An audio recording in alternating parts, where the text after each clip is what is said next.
Kisah nyata, menggerutu saat sholat di depan Ka'bah, wanita ini langsung dapatkan azab.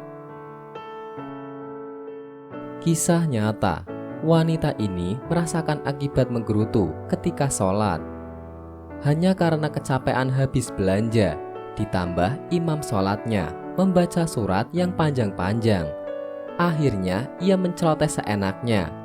Seketika, akibatnya langsung bisa ia rasakan. Melaksanakan rukun Islam yang kelima merupakan cita-cita setiap umat Islam di seluruh penjuru dunia. Kenikmatan beribadah dan mengharap ridho Allah merupakan tujuan dari melaksanakan ibadah haji dan juga umroh.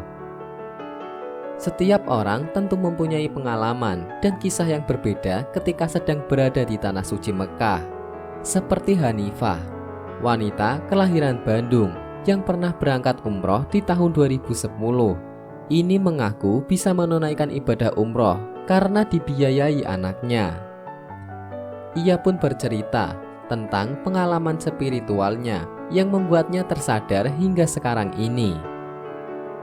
Ketika umroh di hari keempat di Mekah, Hanifah bersama jamaah lainnya melaksanakan sholat subuh di Masjidil Haram.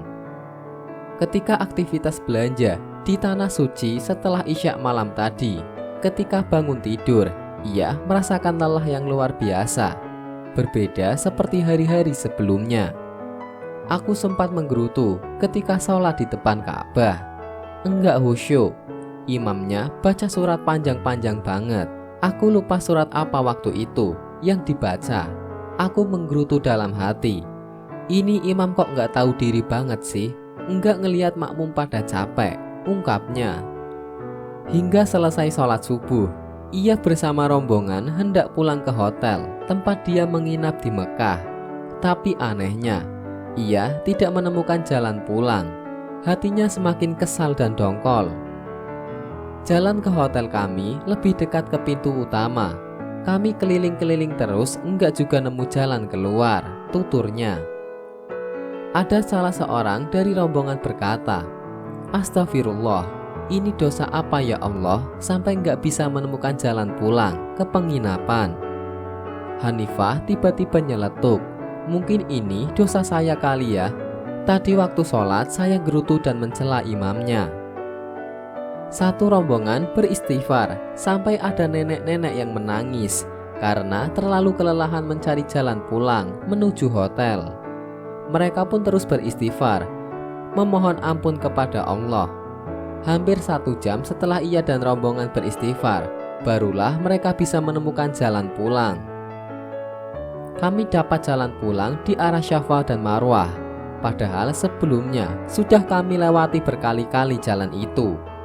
Entahlah, memang harus jaga lisan ketika di sana. Selain itu, ia juga mendapatkan pengalaman yang penuh hikmah. Selama di sana banyak sekali orang yang memberikan makanan, sampai pernah dikejar-kejar oleh orang Arab yang hendak memberikan makanan.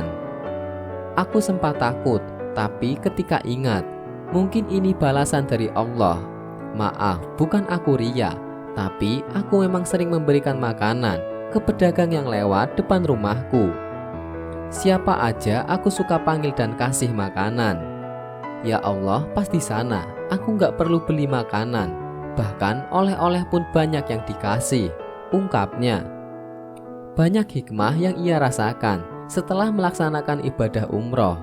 Ia kini lebih berhati-hati, menjaga ucapan dan menerima segala keadaan dengan penuh rasa syukur. Ia mengatakan, sebelum berangkat ke tanah suci, sebaiknya muhasabah diri dan banyak bertaubat serta berdoa agar dijaga hatinya oleh Allah agar khusyuk beribadah. Karena jika Allah berkehendak, semua mudah sekali terjadi. Wallahu a'lam bishawab.